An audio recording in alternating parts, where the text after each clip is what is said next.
Are you tired of feeling exhausted, stressed, and unable to perform at your best? Do you struggle with hormonal imbalances and adrenal fatigue? If so, this is the podcast for you.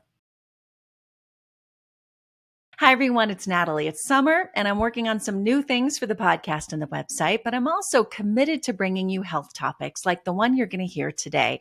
This episode's pretty special. We're talking about adrenal fatigue and hormonal issues that cause you to be exhausted.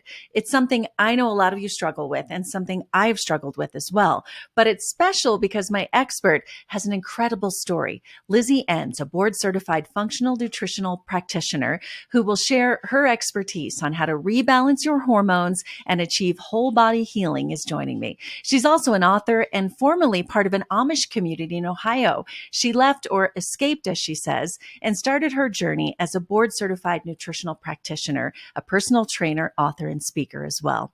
Lizzie helps people get more energy, get better sleep, and rebalance their hormones by focusing on whole body healing so their body can function at its best. I know you're going to learn and be inspired by her today. Take a minute, if you would please, to join me for my newsletter. The link is in the show notes, and subscribe to the podcast so you'll be notified when it comes out each week. Hi, Lizzie. Good to have you on the show. Thank you, Natalie. I'm so excited. Well, I want to talk about a topic a lot of women don't think about when they're tired, exhausted, burned out, and they're not sure why. They go, like me for years, straight to a cup of coffee, thinking this is going to solve my problem, or an energy drink or whatever it is. And it might actually be something more. So let's talk about cortisol levels, adrenal health, and some of those topics that maybe we're not considering when we don't have energy. Absolutely. This is my cup of tea. That's good. Tea's better than coffee for you, by the way. Yes, tea is better. Although I am a huge coffee drinker, not like, okay, I'm not going to drink like a pot a day or anything like that. But there's something about the experience of a cup of coffee for me. Me too. Get up and I'm just like, I got to have this moment. It's like, the experience more than the caffeine for me.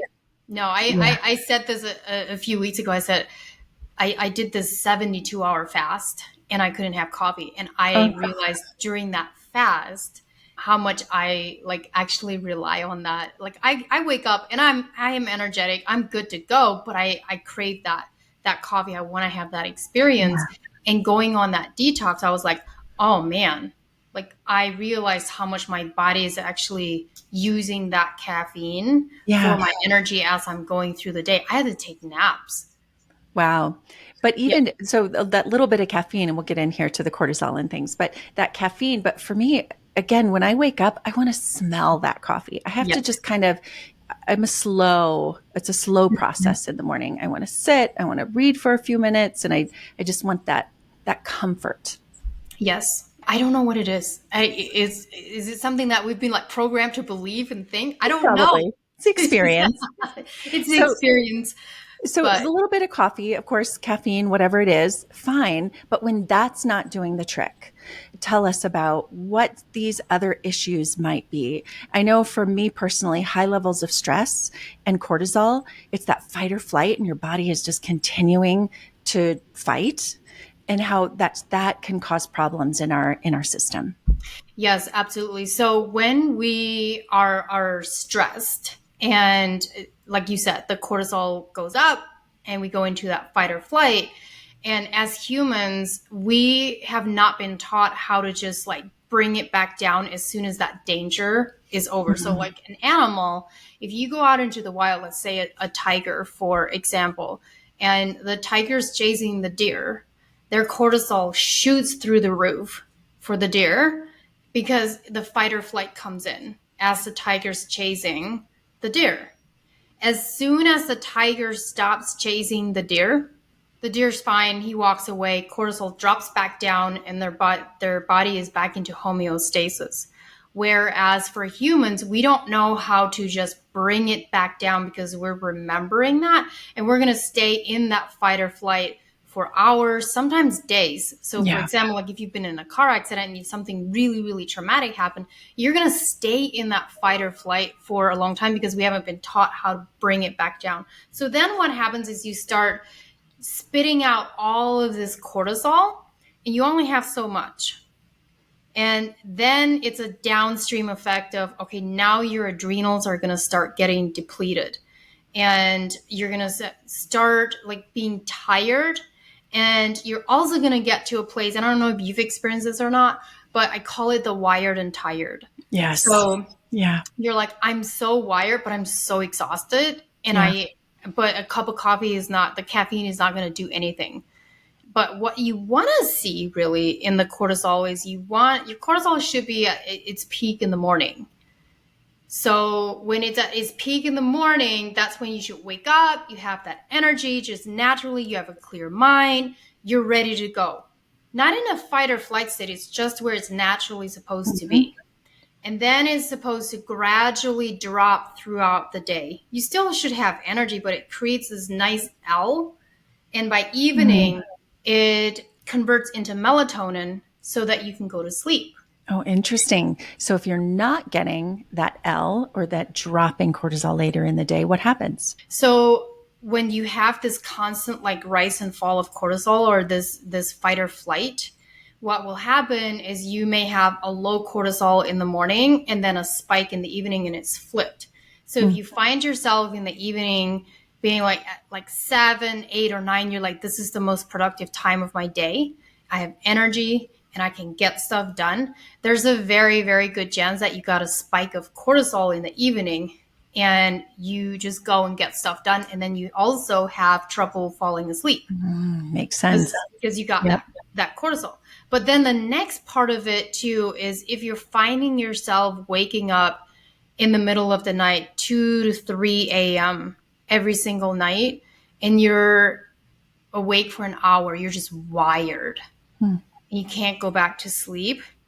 There's a good chance that you got a spike of cortisol at that point in time because of some imbalance that's going on internally with the body. Could be a blood sugar drop. So when our blood sugar drops too low, we'll actually get a spike of cortisol to bring homeostasis back into the body, because that's the body's job, is try to do everything it can to bring things back into homeostasis. Well, when blood sugar drops too low, the body goes, oh my gosh, like things are not where they need to be. And I need to keep you safe. So cortisol fight or flight comes in, and you wake up in the middle of the night and you're like, well, I'm wide awake. Yeah. Yeah. And then you can't get back to sleep, and then you're tired all day, and then you get that vicious cycle. Yep. And it just keeps going. Let's talk about the adrenal side of this then. So if your adrenals are fatigued, what does that mean? Is the cortisol affecting the adrenal glands? And how do we, I guess more importantly, how do we fix that? Yeah, so there's two ends of the spectrum. There's the spectrum of too much cortisol, and it's just always spitting, and you're just like up here the entire time. And then there's I have none. Like, and you're just completely exhausted. Both ends of the spectrum, you're going to be exhausted. It's just that one has way too much cortisol and the other one has none. And so that starts to really, really affect the adrenals. But also you have to remember that with the adrenals and the cortisol, you have your other hormones connected with that. You have your DHEA, you have your cholesterol. So those are like backbones to your adrenals and your cortisol. And it's this whole complex system. But what you want to think about when it comes to your adrenals, how do you fix it? Well, one, you have to allow yourself to rest. You have to let your body get to a place where it's like, maybe you're going to have to take a nap every single day for a while in order to give your body the rest that it needs. But really, there are some really, really simple things that you can do too, which is bringing in specific vitamins and minerals that help supply the adrenals with the nutrients that they need in order to heal. So many women do really, really well with a good adrenal supplement for a while. You don't want to stay on it forever. And what I usually have my clients do is they'll do like a cycle of being on the adrenal supplements, and then we just keep them around for a week that they're like really, really stressed and they have a lot going on. Yeah. They give their body those nutrients, those vitamins during that stressful time to keep things from going waggo, just to keep them fed. So yeah, And if you're in like extreme adrenal fatigue, you're probably going to have to give coffee up for a bit until you get to a place where it's stable. And if you're someone that's like really relying on coffee, that's the hardest part. Yeah, to have to rely on it every day. It's one thing to have a cup or two in the morning, but to drink it throughout the day, any type of caffeine probably isn't great. Usually that's like stage 3 or stage 4 adrenal fatigue. So how do we know? I mean, I see a doctor who does blood draws and can see these things, but how do you work with clients, and how would you suggest for someone who suspects they are having cortisol issues or adrenal issues to monitor this? Would you suggest they just go buy an adrenal support type vitamin, which is what I do? What would you suggest? I would suggest to get levels checked before you just like, go out and say, hey, I need these, because the way that I work with my clients is I do lab work. I look at their labs and I do a pretty in-depth panel. And then I work in the functional field. So when I don't know what kind of doctor you see, but in the functional field, the way that we look at things is the body as the entire system. So when I'm looking at labs, it's like a puzzle piece. It's like looking at like, okay, where are the dots connected? So if you have, let's say, example, like a thyroid issue, it's never just a thyroid issue. There's a downstream problem that's happening, and we have to connect the dots on why that is, and then look at the root cause of those issues and work our way through from there. So it's like focusing on healing the body from the inside out versus like just looking at things externally or looking for diagnosis. Because a lot of times what we want to look at is for those missing pieces. Where's the body deficient?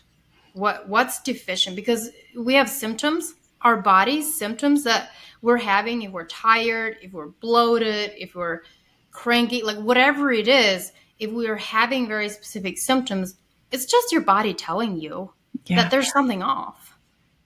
And we need to figure out what it is. And so looking at the labs, looking at the cortisol, I can't believe how many doctors don't check cortisol. It's astonishing to me. Yeah. I did recently a saliva test for cortisol, suspecting that my cortisol levels were high, and then did a follow-up blood test. They were a little bit different, but we think it was possibly because I was having some hives and I was using a cream that probably threw off the saliva test. It was an anti-itch cream, so it had something in it. And so you have to really know who you're working with, what you're doing, and go to someone who will, like you, analyze every bit. I'm a big believer in that too. I mean, you can start taking a medicine or a vitamin, but it might then change something else, and then you've created another problem. Yeah. And you have to consider also if someone's on birth control, it could affect their cortisol levels. It could also affect lots of other things. But that's something to understand is like certain types of birth control may affect your cortisol levels as well. But it's really, really important to not just go out there and just buy like the next best supplement because someone said that it was going to be good for you. You have to look at what's going on internally and what your body really needs. So when I work with my clients, I'm typically not telling them, hey, I want you to go buy these supplements and get on this supplement regimen before I look at their labs. And then once we look at their labs and we go, okay, here's what your labs are telling us. And let's be honest, labs aren't like the final answer to everything. They're just a part of the puzzle that we are putting together. But when we look at those labs and then get them on a good nutrition plan and we get them on some supplements that they need in order to bring things up to where they need to be, it's amazing what happens. Yeah. Well, I want to take a little step back because I think your story is fascinating and you've been doing this and helping people, I know, for a while, but you've also written a book and you have an interesting background. So tell me a little bit about how you got where you are now. Absolutely. So I do have a book. Thank you for bringing that up. Escaping My Reflection got published last December. It's a memoir about my story. I grew up Amish in Ohio, had like the most strict upbringing in the Amish community. We had no electricity, no indoor running water, no plumbing, like houses were outside, and just really, really hard work. And then I escaped when I was 19. I ran away. Yeah. Was So that easy? I ran away in the middle of the night. So I actually was 10 o'clock at night, and I was working at my sister's house at the time. I wasn't even at home where I grew up, and I couldn't tell anybody that I was leaving You knew you were about to leave, though? You had planned it? that day. Mm. So I was in Ohio, and I was dating a guy from New York, and we didn't have phones or anything like that. But our form of communication was writing letters to each other, and we would see each other maybe like twice a year, something like that. Mm. And this time, this specific day, it was my turn to go deliver my letter to him that he would get later that week. And when I got to the mailbox, there was a note in the mailbox from him, and he said that I ran away with my sister and her boyfriend yesterday, and if you want to leave, you can come join us. We'll come by tonight at like 10 o'clock, and we'll pick you up. If you don't want to leave, it's fine. I'll come by later and I'll talk to you. Was he Amish as well? Yes. Yeah. Wow. Yeah. So I waited until that night, until like my sister and her family went to bed. I went upstairs, pretended like I was going to bed, because I was so afraid that someone would be suspicious that I was going to be leaving, because I couldn't leave or tell them. Mm. If I tell someone, they're going to do everything in their power to keep me there. So I pretend like I'm going to bed, but I go upstairs and I take my covering off, and I write a little note to my family, and I tell them that I have to go. But then I climb out the window onto a roof, and I was going to jump off this roof, and it was a 15-foot roof at least. And I sat there for about 30 minutes contemplating, like, how am I going to jump off this roof and not break a bone? And eventually I got enough courage to say, all right, this is my only way. And I jumped. And you made it. You didn't break a bone. I did not break a bone. I made it. I ran, and I left. And that was 19 years ago. What's today? May 31st. I think it was May 31st, 19 years ago. Oh my. Wow. Yeah. Did you ever look back? So I never looked back in the form of I want to go back. I do see my family. So my dad, he passed away when I was 13. So my mom is still there, and I have 18 siblings, and there's 4 of us that left. Your mom did your mom birth 19 children? She did. Oh my goodness. Where were you in the mix? I was right in the middle. I was number 9, and I have a twin sister, and she was number 10. Yeah, my mom had 3 sets of twins. Oh, okay. So she had what, 16 pregnancies or something like that still. Wow. At one point she had 5 kids in diapers. Oh. Could you imagine? No. So you do speak with your family now? Yeah, I go see my mom about once a year when I go back to Ohio. I see her. I don't see a lot of my siblings just because they're all over the place, and that's a lot of siblings. And most of them, they wouldn't even want me to come to their home. If they were at home at my mom's place, when I go home and see her, they would say hi and talk to me, but I don't think they would want me to come to their house. Is it very common what you did? Yes, it is. But in the overall realm of things, the percentage of people that leave is still pretty small. Yeah, there's a lot of people that do leave, but still, like, if you think about how many people are there and how many people leave, it's still a pretty small percentage. Yeah. Were there things about your upbringing that have helped you in your life now? I'm so glad you asked that question. Yes. Yes. I told you a couple weeks ago, I did the 72-hour fast. And when you do a fast where it's only water, it makes it's a spiritual experience. It makes you go within and realize some things about yourself that you've never, found out before. So I did this with a mentor of mine. He was like, hey, I do these 72-hour fasts. Would you do one with me? And I said, yes, absolutely.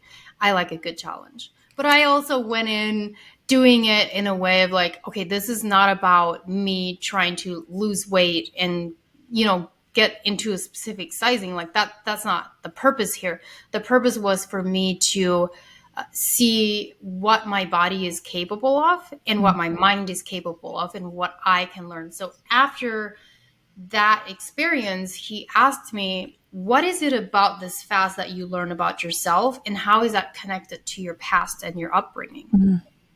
And I said, it took me like 2 seconds. And I said, oh, that's easy. It's order, structure, and discipline. Because we had order, we had structure, and we had immense discipline.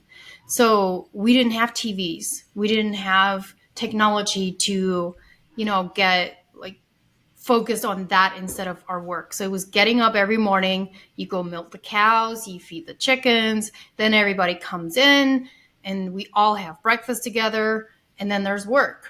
And whether it's gardening, sewing, canning, any of those kinds of things, lunch comes around, the family all comes together, we eat lunch, you go back. And then we take a nap. We would take a nap after lunch. And then you go back to work. And then dinner comes around, everybody comes in again, and we have dinner. And then after dinner, it's the evening chores. You go back so you have that consistency and that structure and that discipline every single day.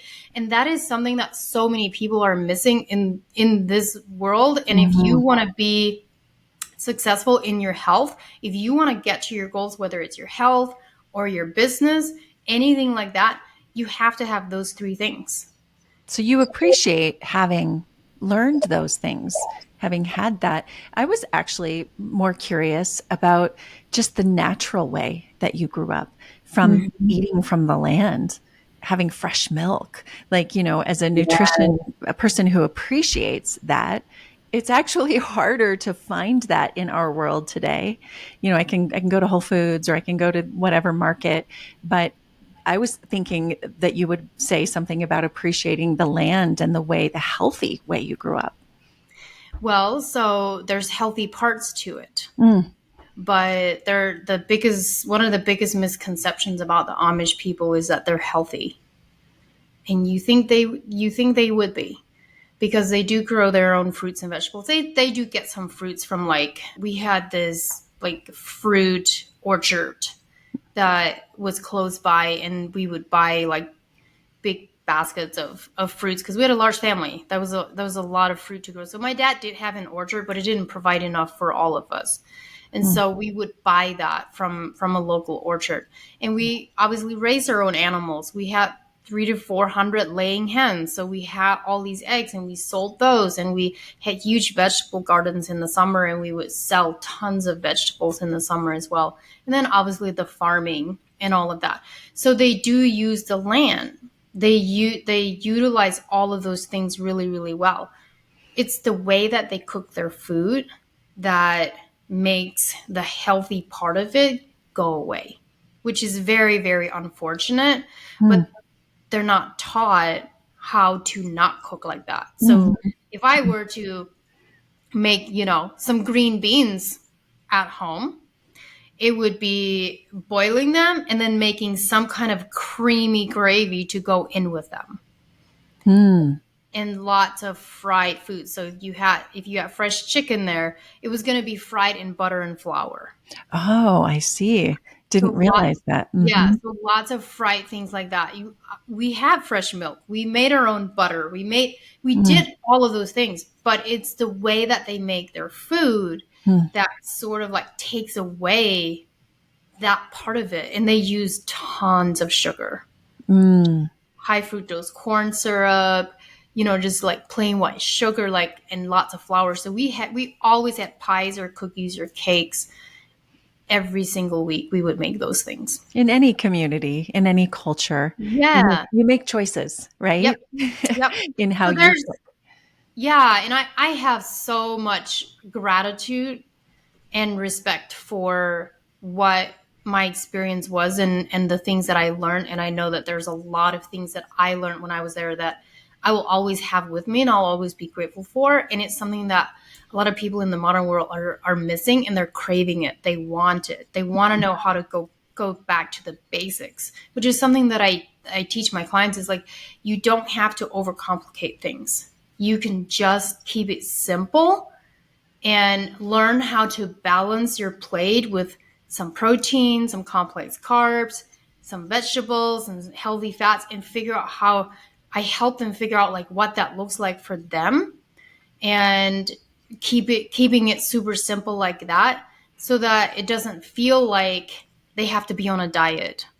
Yeah. It feels like it's just a lifestyle that they can sustain. It's not tied to anything specific, except for like what makes their body feel good. Mm-hmm. Well, it sounds to me like you have blended your past and technology in the modern world that you live in now, but have found the order, the discipline, how important that is. And you found a really good balance of those things. Yes, absolutely. And I've just recently discovered that a little bit more. So I'm like starting to implement it and teach it a lot more, because I realized like this is the thing that so many people are missing. And for me, I was trying to figure out like, what is it? And I realized that, oh, it's because we didn't have Netflix. We didn't have any other options. We didn't have video games. There was no options for those types of things. It was just no. And not that those things are bad in a way of like you should never have them. But But too much of anything, be it yeah, sugar or Netflix, yeah. can be really bad for you. You have to have that balance. And then you have, at the end of the day, you have to ask yourself, how are your habits serving you? Like, are they helping you propel forward and move towards your goal? Because a lot of people think that they just need to stay motivated and be motivated to work towards a goal. But motivation without execution and discipline is nothing. Like, your motivation is going to come and go. I'm not motivated all the time. But if I remember why it is what I do, what the reason is behind that, and the discipline and keeping that structure behind it, that's where you will go to the finish line, because you're going to show up even on the days that you're like, I'm not motivated. Yeah, that's so true.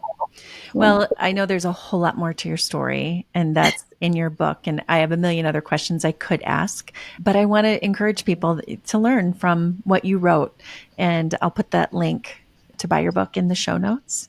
And Yes. where can people find you, either for the book or for your services and helping them with some of the other topics that we've talked about, cortisol and adrenals? Absolutely. I have a free adrenal guide. I'll send that to you, and you put that in the Wonderful. show notes for anybody that wants to grab that. My Instagram handle is Lizzie Ens _wellness. Very active on there. And if you message me, you'll probably get a response from me in there. And then if you want to have a consultation with me, you can grab my link and book a call with me, and I get to meet you. Great. Well, Lizzie, it's such a pleasure. And thanks for teaching us a little bit today and for sharing your story. Absolutely. Thank you for having me.